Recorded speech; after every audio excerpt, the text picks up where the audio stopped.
Ikiisa ako sa sambayanang Pilipino sa pagdarasal, pag-aayuno at pagbubukas ng ating puso ngayong Semana Santa.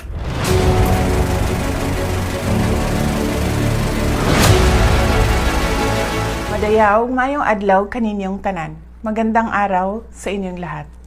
Nakikiisa ako sa sambayanang Pilipino sa pagdarasal, pag-aayuno at pagbubukas ng ating puso ngayong Semana Santa.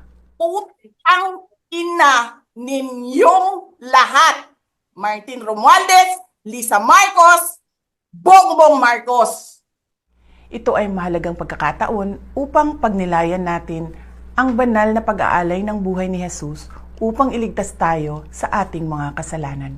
Magsilbisa ng ilaw sa atin ang sakripisyo ni Jesus at patatagin natin ang ating pananampalataya sa mga panahong tayo ay nagiging mahina, nawawalan ng pag-asa o punong-puno ng pasanin, galit at mga hangaring lumaban sa ating kapwa. DepEd!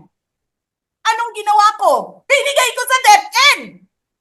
Putak na mo ka!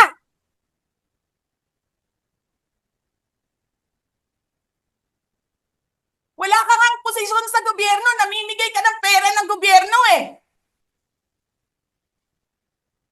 Habang dumaranas ang bayan ng matinding pagsubok at lalong lumalalim ang pagkawatak-watak, ang Kwaresma ay paanyaya para sa panahon ng paghilom, pagbabalik loob at pagbabalik tanaw sa mga pinahalagahan nating mga Pilipino, malasakit, pananampalataya at pagkakaisa. 22 pa lang, tangina mo ka, may utos na ng pera sa DepEd. Tapos kami yung nagsisinungaling? Nagpipigil ako eh. Kasi gusto ko lang magtrabaho. Gusto ko lang tapusin nyo na yung show ninyo dyan sa House of Representatives para makabalik na kami sa trabaho namin. Tularan sana natin ang pagmamahal ni Jesus sa atin.